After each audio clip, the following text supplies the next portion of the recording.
Assalamualaikum warahmatullahi wabarakatuh. Bersama saya Taufik Saguanto dalam podcast via live IG Saling Sapa, dan pada edisi spesial ini ya jamnya spesial karena biasanya jam 15.00, tapi ini karena memang eh, narasumbernya spesial, ya kita ngikut narasumbernya sampai sempat ini.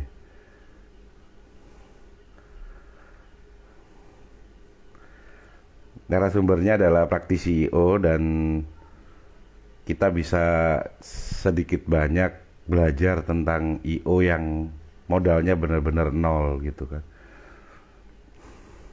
Ya, ini sudah tersambung. Ada adikku ini, online juga ini. MC hebat. Halo. Halo, Assalamualaikum. Ayo orang ganteng, keren. Ya ini dia namanya Mas Agung. Bertemu dengan Halo. Mas Agung Sulistyo atau Agung Barat. Oh, Om Agung, Om Taufik. Ada yang kenal kita berdua ini kayaknya. Iya, MC ini MC itu, kondang nih Om. MC itu. Iya. Betul, saya kenal baik ini Om. Attitude-nya baik Iya. banget. Oh, keren. Iya dong. Itu next itu setelah dirimu itu. Oh siap, saya siap jadi orang yang pertama nonton nih Om. Kalau Atika nih Om, pintar ini. Anak muda yang pintar. Aku pernah beberapa kali ketemu. Ya, Mas Agung, sekarang Om. lagi di mana ini? Sehingga live-nya Saya spesial ya, kita jam 8 malam, tapi nggak apa-apa demi orang yang spesial juga. Ya, Seorang saya praktisi IO. Lagi di Jogja ya? Saya di Jogja. Betul, Om. Lagi di Jogja, habis touring, sekaligus nyempetin ini ya, ada waktu kosong, jalan-jalan sekalian sama keluarga ya. Jadi sebenarnya gini Om, tanggal 15 kemarin ibu mertua saya ulang tahun. Kita mau kasih surprise. Cuma kebetulan saya bilang, aku mau cobain dong naik motor. Dari tahun 2009 udah nggak naik motor. Izin ke istri, boleh saya touring, naik motor, kasih surprise ke ibu. Teman-teman yang di Jogja tahu, DM, terus WhatsApp segala macam. Yuk kita kumpul, ngobrol-ngobrol nih. Kayaknya new normal udah mau mulai, enaknya gimana. Akhirnya saya dengan senang hati Om, datang. Malam ini bisa kesempatan, alhamdulillah silaturahmi sama Om Taufik. Saya senang banget. Aku seneng banget, soalnya udah lama ini pengen saling sapa dengan praktisi IO1 ini. Sebelum kita ngobrol banyak ya, aku kasih 5 pertanyaan, dijawabnya cepat dan jujur. Siap. Oke? Ya, pertanyaan pertama. Event organizer atau kerja kantoran? IO, event organizer. Event sukses atau eventnya balik modal? Mana yang lebih dipilih? Kalau sudah sukses pasti balik modal. Saya pilih event sukses. Tim baru atau tim yang permanen? Saya suka sesuatu yang baru, tantangan yang baru. Saya lebih cari tim baru untuk upgrade yang lebih baik. Siap. Event konser atau exhibition? Konser. Belajar dari buku atau dari pengalaman? Saya belajar dari istri. Pengalamannya dia lumayan hebat. Siap. Gitu ya. Nah, ini jadi menarik ini. Ceritanya gimana? Jadi yang ngenalin tentang event organizer ini kayaknya nyonya ini. Cerita. Ya. Saya relax mungkin, senyantai mungkin. Boleh disedot kodnya, aku ngerokok boleh? Sedot, boleh. Ya? Oke, siap. Jadi ceritanya gini, 2009 saya lulus kuliah, sampai 2016 saya kerja di suatu perusahaan internasional di Jakarta. Istri sudah memulai dunia event organizer, dari wedding, terus kemudian dia berkembang segala macam. kok dia enak ya, kayaknya dunianya showbiz, ketemu sama artis, bahas ini, ide-ide, dia cerita ngalor gitu, saya tertarik. Di dunia kerja saya kok merasa ide saya tuh begitu, ya tapi tetap perintah harus dijalankan lewat instruksi atasan. Finally saya resign dari kantor saya izin sama istri, aku boleh nggak gabung sama kamu? Udah, kamu suruh apa aja aku mau. Yang paling pertama Om tahu Om saya disuruh apa? Jaga gate gerbang konser, saya suruh di depan jadi kru jaga. Jadi bukan jadi benar-benar berproses. Jadi benar-benar berproses dari awal, ya. Tidak mentang-mentang apa namanya? Tidak mentang-mentang mertua gitu, terus apa? Tidak mentang-mentang istri gitu, terus kemudian apa namanya? Langsung minta gimana gitu. Iya, betul. Saya juga sadar diri. Ini dunia baru saya sadar diri. Kalau saya nanti mulai sesuatu yang di levelnya lebih tinggi, ilmu saya kurang, saya takut, bukan takut salah atau apa, kalau istri nggak bakalan marah, saya takut dosa dan jolim pada diri saya Om. Gitu. Oh ini bukan kapasitas, saya ya harus tahu diri juga. Ilmu kan bisa diambil dari siapa aja. Akhirnya saya disuruh milih waktu itu jadi apa. Paling gampang kayaknya cuma nyoba tiket. Akhirnya saya bilang saya jadi kru tiketing di depan gate, tiket sudah dipasang gitu, nanti kasih saya sobek, saya tandain, aman. Sukses Om. Dia bisa dibilang diawali tahun 2016 malah dari nguli istilahnya ya. Iya, tapi dari situ saya belajar ternyata tiket bisa dipalsu. Saya bawa ilmu yang dari Jakarta, pakai sesuatu yang sampai hari ini tidak dipalsu. Tuh. Jadi ada UV, terus kemudian ada satu teknologi yang di dalamnya kita kalau cuma ngetrack ada magnet di dalam tiket, itu nggak bisa dipalsu gitu. Jadi ada beberapa akhirnya upgrade itu ilmu ya, pertama terus ya tentang security-nya ya berarti ya, gara-gara tiket. Betul. Itu ya event yang benar-benar berkesan saat awal-awal belajar jadi apa namanya jadi praktisi event organizer itu apa yang berkesan, yang benar-benar belajar banyak hal? Saya belajar itu tentang masalah handling.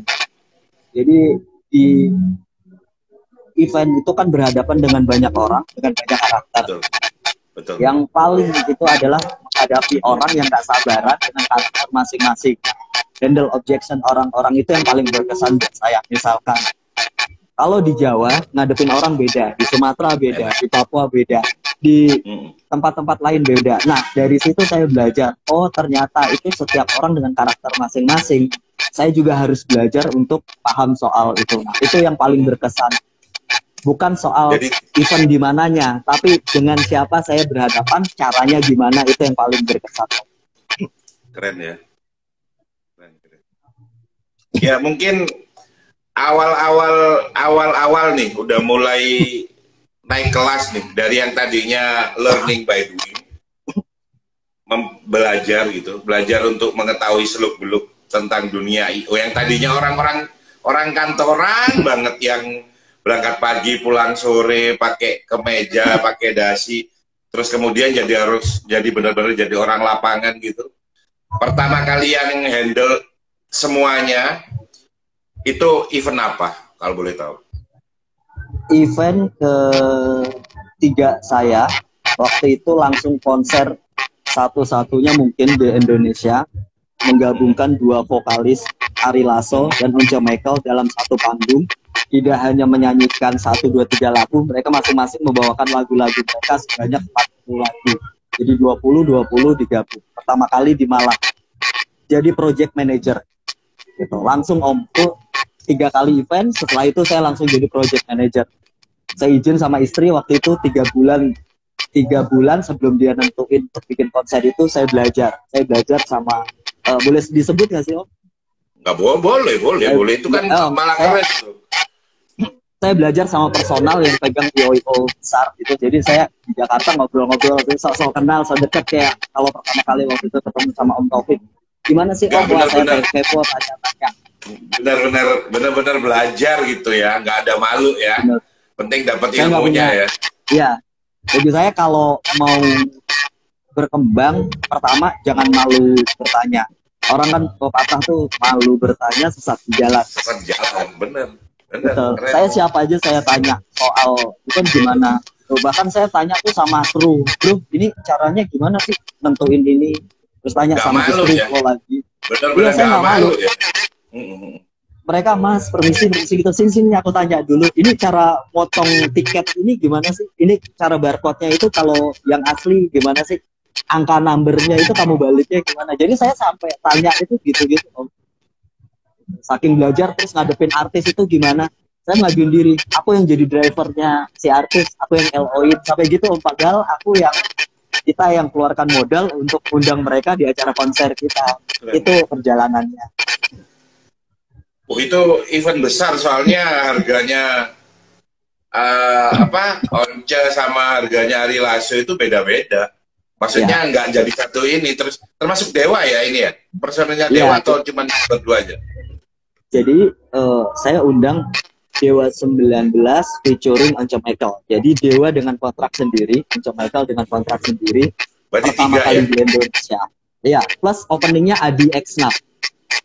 Ada openingnya Adi X-Nap. Waktu itu di Geraha Cakrawala 2016, 8.000 orang. Alhamdulillah. Masih ingat aku reuninya Dewa istilahnya kan? Reuninya Dewa pertama kali di Indonesia. Berarti itu dibalik itu dirimu berarti? Yap. Ya, nggak saya dan tim yang hebat dan yang pasti istri saya. Gitu. Ya maksudnya istri benar-benar support itu buat aku luar biasa karena dia percaya ternyata pada dirimu itu buat aku nggak gampang gitu. Apalagi istri expert duluan, biasanya dia malah nggak percaya sama suaminya, percaya deh Pak. Iya. Nah, ini yang saya beruntung. Jadi istri saya itu selalu open minded sama orang-orang baru yang mau belajar gitu. Istri saya tuh senang gitu, wah nggak apa-apa coba gitu. Jadi dia lebih senang kayak rekrut anak-anak baru lulus SMA untuk bantu-bantu jadi tim daripada dia bayar yang lebih expert. Kadang di dunia entertain kayak kita, mereka yang sudah levelnya agak tinggi punya harga. Barat bukannya tidak mampu untuk membayar harga, tapi kita lebih senang untuk mengajari orang-orang baru biar dunia showbiz kita ini berkembang gitu. Khususnya di Malang. Keren. Event internasional, di sini ada bocoran bahwa dirimu beberapa kali handle event nasional bahkan melibatkan kepala negara. Ceritain. Nah, Barat beberapa kali handle event internasional. Jadi yang pertama kita itu handle MXGP di Bangka Belitung. Yang pertama saya di Jogja, yang kedua saya di Asianya itu di Semarang. Kebetulan kita dari Semarang. Keren, sampai balap. Terus kemudian balap. Nah, ada ceritanya. Jadi ini gimana? Yang sebenarnya yang balap beda nggak sih? Event balap gitu kan buat aku kan apa ya? Kadang tempatnya nggak permanen, apanya nggak permanen, disiapinnya dari nol gitu kan. Beda dengan yang katakanlah kemarin tahun 2016 nyewa Geraha Cakrawala satu tempat indoor itu mungkin buat aku lebih simpel. Kalau sirkuit bro gede gitu loh, handle sirkuit beserta pembalap. Nah ya itu gimana ceritain bedanya gimana? Nah jadi kalau event internasional race itu dihandle khusus, entertain dihandle khusus. Entertain dihandle oleh tuan rumah, race dihandle oleh official event organizer-nya gitu. Seperti MotoGP dihandle sama Dorna, itu sudah mereka semuanya. Kita udah nggak boleh ikut-ikutan. Sekalipun presiden ada di situ ngikutin peraturan mereka. Tapi opening ceremony, tahapan, nanti kan mereka tuh nunggu sehari 2 hari di sini tes sirkuit dan segala macam, di entertain apa, diajak kemana, lihat apa, saya menentukan. Gitu. Opening ceremony-nya pakai apa, mau pakai musik, mau pakai tari-tarian, atau hanya begitu aja, itu kita yang menentukan. Yang jadi masalah Indonesia kenapa menurut saya kurang komunikasi. Jadi waktu itu sebenarnya kita harusnya sudah dapat dari tahun 2017. Kayaknya komunikasinya. Kebetulan waktu itu IO-nya itu dari Itali, jadi agak bermasalah dengan tidak hanya bahasa Inggris tapi kayaknya bahasa Itali gitu. Kebetulan iseng pronto waktu itu gitu ada. kan. Iya, Iya, bahasa itu. Inggris. Bahasa Inggris pun mereka ini, what are you doing? I'm Iya. okay. Jadi logatnya tetap Itali gitu loh. Mereka Ya, bahasa logatnya tetap Inggrisnya. Itali. Iya. Itu beruntung. Yang kedua kita handle itu kepresidenan. Sebenarnya kita memang holding IO-nya holding company BUMN. Handle kepresidenan, presiden, kementerian dan segala macam sering. Tapi suatu kehormatan waktu itu kebetulan gitu. Ada satu BUMN tanya, Pak Presiden mau ada acara di Jepang G21. Mas Agung punya referensi nggak soal transportasi, akomodasi dan segala macam. Saya dengan PD bicara, adik saya tinggal di sana, punya bisnis travel. Nah akhirnya saya ngobrol-ngobrol dengan adik, mereka kumpulan travel se-Indonesia itu di sana kan usahanya macam-macam tuh Om yang sudah lama. Betul. Itu bisa ada persyaratan. Persyaratan itu harus ada PT-nya, terus kemudian ada MICE dan segala macam. Gak usah khawatir. Masmu punya ini surat-suratnya segala macam saya ajukan. Pitching beberapa kali, alhamdulillah. Tuhan kasih rezeki, Tuhan kasih nikmat. Berarti dirimu akhirnya ahli pitching, bro. Berarti dirimu yang aku tangkap ahli pitching berarti. Nah, soal pitching itu. Customer itu, iya. Gimana pitchingnya? Ceritain. Kalau pitching begini. Jadi kalau soal marketing, istri saya lebih pintar Om. Bahasa marketing, walaupun saya lulusan ekonomi, marketing, tapi istriku berbicara soal teknis. Gimana perempuan itu kayaknya lebih gampang rayu soal jadian harga, soal jadian job. Betul. Nah saya kalau di meeting tugasnya mencari apa yang klien suka. Jadi saya suka kepo-kepo, tanya-tanya, gini, pancing dikit-dikit. Dari pancing dikit-dikit, kira-kira kita tahu ide-ide itulah yang kita, itu kan kalau bangun mood orang atau suka itu kan berdasarkan apa yang dia suka. Gitu. Misalkan kalau Om Taufik, saya tahu lah, pengrajin, kreator, motivator, segala macam. Tapi basic sukanya sama dunia motor. Saya mau ngobrol dulu, ayo Om kita ngomong motor segala macam gitu. Nanti mulai ke arah pekerjaan. Biasanya begitu. Jadi nggak ngomong langsung, Pak saya butuh pekerjaan, nggak gitu langsung gitu. Ya betul. Nah kemudian kalau bicara soal minta pekerjaan, saya punya cara sendiri. Saya gimana ya ngomongnya? Ya saya tuh bukan tipikal yang minta-minta gitu kan, orang nggak risih juga kayaknya Om kalau dibilang oh bagi dong. Tapi aku lebih seneng kalau lagi ngobrol kita selalu oh iya gitu, bener Om, kalau di dunia segini kan kalau nggak ngomong pinter juga kita akan lewat sama saingannya ketat. Tapi saya cerita, oh iya bener Pak itu. Tapi kita handle juga kok Pak yang semacam itu, ini Pak. Dia cerita, oh iya Pak kita kemarin beberapa kali juga handle gitu. Nah mulai dia tanya, company profile-nya punya Mas? Baru dari pertanyaan itu kita kasih lihat company profile kita itu yang bikin orang tertarik. Dia cuma ngeliat gambar, nanti kalau lihatnya dari WhatsApp dia klik nanti bergerak sendiri. Jadi mulai wah tertarik kok bisa gitu. Kalau orang sudah kok bisa gitu, artinya sudah 20% tertarik terhadap apa yang saya omongkan dan sama perusahaan. Kemungkinan 50% yang akan datang bisa jadi soal pekerjaan. Sisanya biar Tuhan menentukan takdir jalan saya, pekerjaan saya, rezeki saya. Keren. Terus buat aku ya yang selalu menarik itu ya. Apa namanya, dirimu tadi yang bedain aku dengan hampir kebanyakan IO atau orang-orang yang bergerak di bidang jasa apa namanya organize event gitu kan. Itu mereka memang tidak pede kalau tidak punya tim baru. Dirimu meng-hire orang baru itu gimana sih? Katakanlah umpamanya sekarang gitu, untuk teman-teman di luar sana yang pengen bergerak di dunia IO, memang lebih bagus mereka itu pertama setengah dalam tanda kutip magang gitu ya. Nah, berdasarkan saya pribadi untuk dunia event organize ini, kayaknya pengalaman yang paling menentukan. Pengalaman. Nah, saya belajar itu terus dari istri saya, dari IO lain. Saya bukan menguntit IO lain, tapi saya perhatikan IO lain, perkembangannya gimana. Dan yang paling saya sering belajar itu menonton acara orang lain. Jadi kalau misalkan IOA bikin acara konser, saya datang. Oke, Yang oke, bagus oke. saya lihat, yang kira-kira menurut saya kurang pantas dari segi penonton saya upgrade. Tuh. Nah, masalah terus kemudian mengenai orang baru, Barat punya tim sendiri khusus yang sudah bertahun-tahun jadi satu, sekitar maaf, sekitar 11-an orang gitu Om. Oh, tim Sekitar intinya 11 cuma orang. 11 orang tim Iya. intinya ya, kalau Barat ya. Tim inti saya sebenarnya 7 orang gitu. Terus 8, 9, 10, 11, 4 ini marketing saya di berbagai daerah. Gitu. Saya anggap mereka karena yang paling berperan paling dekat, saya anggap tim inti juga. Betul. Malah itu saya anggap sebagai keluarga saya. Ya, Yang di-upgrade, spirit terbesarnya keluarga ya. Iya, kekeluargaan. Karena betul. Barat kalau event kemana gitu, satu makan semua, satu nggak makan semua gitu Om. Keren.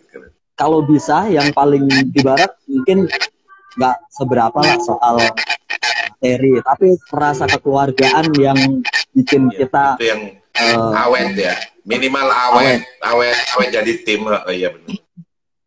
dan selalu saya kalau masalah tim pelengkap dan lain-lain saya selalu open untuk yang baru-baru gitu. Jadi kita kayak semacam open recruitment, freelance, siapa yang mau, fee-nya sekian, ketentuan kerjaannya sekian, dan segala macam sekian. Terus Kebetulan kemudian aku nanti punya SDM banyak anak SMK. Kalau dirimu nanti butuh, siap. kapan-kapan ngomong ya. Kapan-kapan ngomong Siap. kalau butuh. Aku ada SDM banyak. Ya Om. Baik Om, Insya Allah. Semoga pandeminya segera berakhir. Iya, soalnya ya dirimu pada saat apa namanya pandemi ku piye? Survive-mu gimana? Nah, survive saya yang pertama ini setiap perusahaan yang pertama pasti punya gadget untuk disimpan. Itu yang pertama. Yang kedua, karena saya, istri, dan teman-teman ini adalah pekerja kreatif, pasti kalau saat terjepit kepepet seperti ini, nilai kreativitasnya makin berkembang. Istri itu sudah feeling dari bulan Maret, dia ngomong, ini kayaknya kalau pandemi gini kita harus move nih. Oke.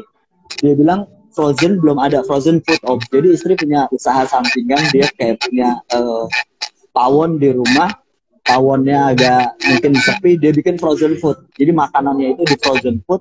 Akhirnya sekarang sudah ada di Semarang, ada di Jakarta, ada berarti pawon Kanjeng Mamin ya. Iya betul, pawon _ Kanjeng Mamin itu. Namanya mirip, soalnya di rumah namanya pawon oma, pakai pawon juga, saya frozen juga, ya nyaku ya. Selama pandemi soalnya 7 bulan ini nggak ada event, malah pusing, nggak bisa ngajarin orang, itu kan agak masalah juga buat aku. Keren. Berarti kita segaris ya untuk survive ya. Keren. Ya, yang kedua apa ya, kita nih di rumah mulu kayaknya ini, akhirnya di rumah tuh ada kucing, kita suruh kucing, istilahnya kita ternak gitu, ternak sampai itu kemarin pandemi gitu ya, apa aja kita lakuin yang penting bagi kita ya, saya itu percaya gini, kita diuji tidak akan melebihi batas kemampuan, dan itu kita percaya. Kita ngerasa susah karena kita nggak mau berusaha. Nah itu yang ibu-ibu orang tua saya ajarin. Akhirnya kita apa aja. Mulai kemarin jualan kambing. Iya nggak diem, saya jualan kambing. Keren.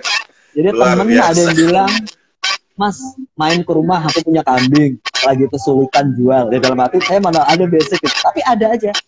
Jadi dibantu. Saya bilang oke, Instagram nih kayaknya followernya lumayan. Ya istri, mom, teman-temanmu ya kita apa aja. Jadi kadang-kadang kalau memang bisnisnya basicnya itu di orang bisnis gitu ya, apa aja kayaknya jadi duit tuh istri Om. Ya udah.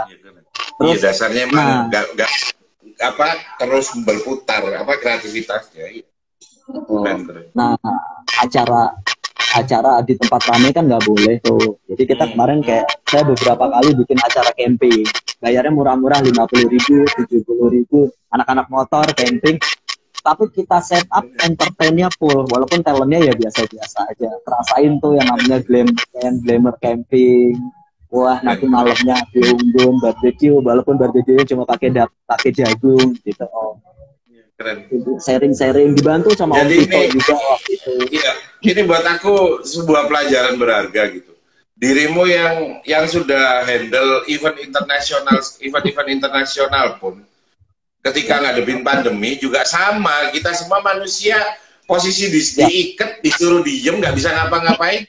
Ya memang egonya harus diturunin kan, apapun dikerjakan. Gitu. Iya, keren. Itu yang aku belajar dari dirimu. Ternyata dirimu luar biasa. Udah sama nyonyamu sudah apa ya, dalam artian sudah menemukan ritmenya untuk handle semuanya bareng. Itu keren banget dan menginspirasi banget. Terus by the way nih, event yang perkiraan ada kan sudah ada nih, sudah mulai ada sonding-sonding kapan ada event itu, ada bisik-bisik tak boleh tahu. Bisik-bisik. Kalau Barat Enterprise nanti tanggal 6 November sudah mulai di hotel. Saya mau datengin dua artis ambiar di hotel di Malang. Boleh sebut nama hotelnya, Om? Boleh. Ya, di Rise UMM. Jadi ada Hendra Kumbara dan Darboy ambiar. Nanti saya undang khusus untuk Om Taufik datang. Thank you, siap. Thank you. Halo Andi, halo Niken. Nah, ini MC Sledri, wah keren nih. Ya, ini salah satu MC terlucu di Malang nih Om. Yang mana ini? MC Sledri. Oh, MC Sledri. Hai MC Sledri. The Sound Suara juga itu gabung. Terus Mas Agung, ini satu lagi nih yang aku mulai tadi mau nanya tapi ini dari ritmemu kerja kantoran, terus kemudian jadi kerjanya anggaplah kerjanya orang entertain atau kerjanya orang lapangan gitu. Budayanya untuk adaptasi dulu gimana sih? Kalau teman-teman di luar sana mungkin ada yang aku biasa hidup kerja kantoran, terus di mana gajian tiap bulan, terus kemudian harus ikut ritmenya kerja lapangan, itu seperti apa sih? Di awal-awal deh kalau mungkin diingat. Ya. Gini Om, yang pertama saya adalah orang yang gampang adaptasi. Karena saya merasa dengan adaptasi kita makin cepat dapat hasil. Keren. Ego saya turunkan gitu. Jadi saya bukan orang yang selfish, terus kemudian juga bukan orang yang gengsi dulu gitu. Ya betul. Saya lulus kuliah, saya kerja jadi supir Om. Untuk biaya kuliah saya jadi Connect 75 pasar Minggu. Iya, 75 pasar Minggu. Pasar Minggu Blok M. Pasar Minggu Blok M di Jakarta. Betul. Kayak kan, Om? Kuliahmu mana? Saya kuliah mana? Saya kuliah di Kosgoro. Kampus politik, Om. Iya. Soalnya aku 2009 aku masih di Jakarta. Siap. Terus kemudian saya jadi tukang parkir. Siang, karena saya anak kuli bangunan, saya ikut bapak saya. Kalau orang libur 3 bulan, dia naik gunung, saya lebih milih ikut di proyek. Nah, 3 bulan nanti punya motor baru, itu segala macam. Jadi saya berkembangnya cepat. Terus kemudian Gila. Jadi kuli bangunan pernah nih. Kuli bangunan pernah, parkir pernah, Connect Pasar Minggu Blok M, Metro Mini Pasar Minggu Blok M. Yang kalau ngeremnya sekarang berartinya tahun baru gitu loh. Busnya. Pernah Om. Terus jadi supir, pernah. Supir apa nih? Supir pribadi? Supir pribadi. Saya punya cerita. Jadi dari supir pribadi itu lulus kuliah jadi supir pribadi. Sekarang berkat itu menurut saya salah satu pengaruh faktor yang menurut saya mempengaruhi pola pikir. Mohon maaf, pola pikir senior Indonesia beda dengan pola pikir senior orang luar negeri. contoh nih Om, saya punya senior gitu, misalkan Om Taufik, ngajarin saya begini, si bule ini ngajarinnya begini, tapi mindset kita itu diajarin untuk berpikir solutif, nggak dikasih makanan. Kan istilahnya bule itu ngasih pancing, kalau orang Indonesia ngasih roti. Gitu. Betul.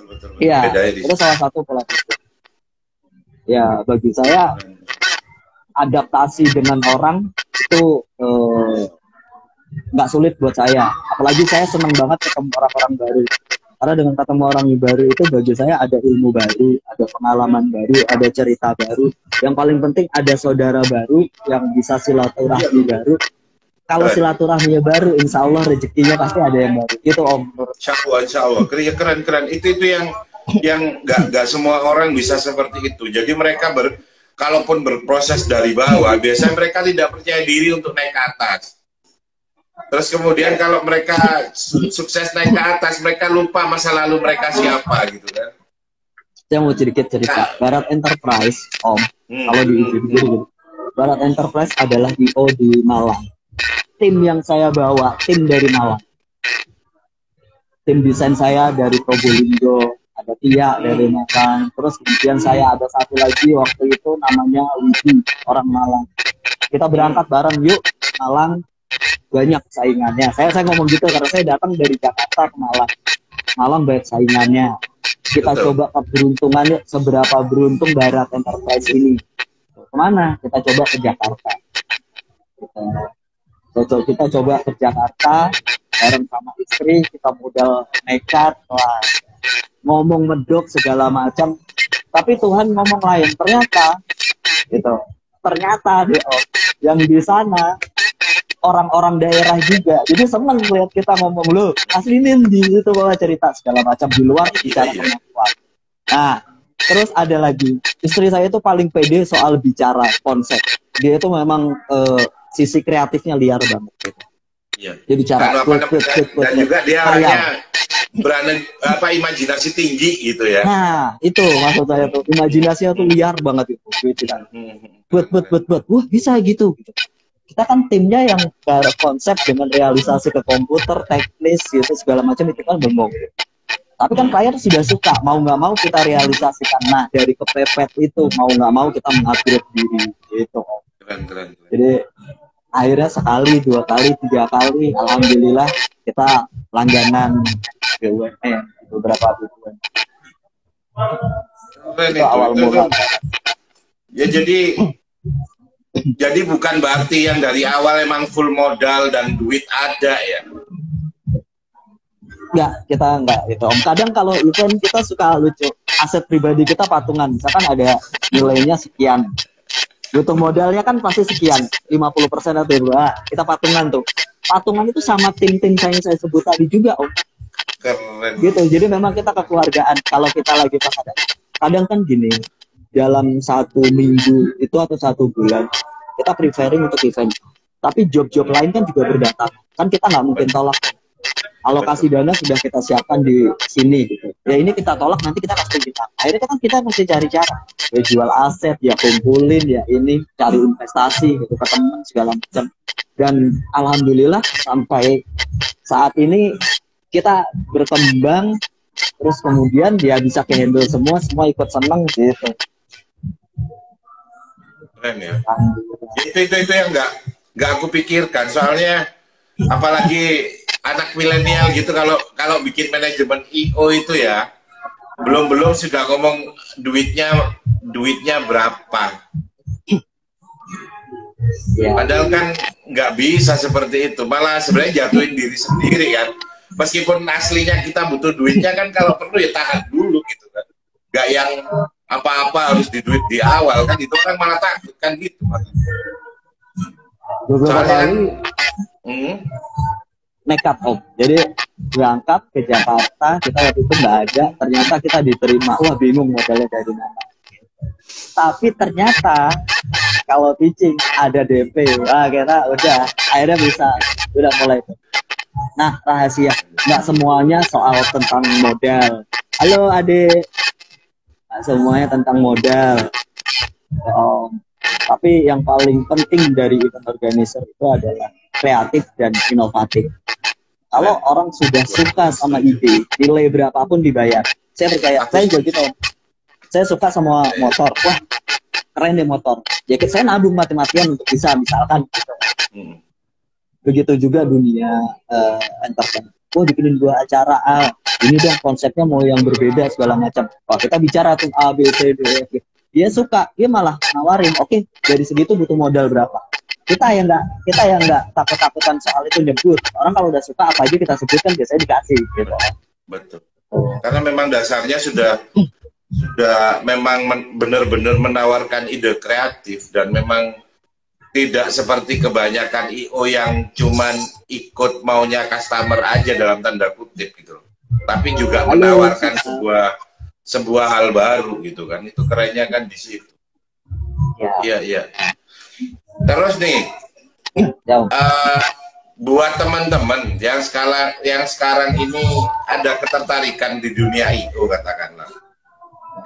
Menurutmu dia berprosesnya harus seperti apa sih Mas Agung? Dunia event organize itu dunia yang perkembangannya cepat.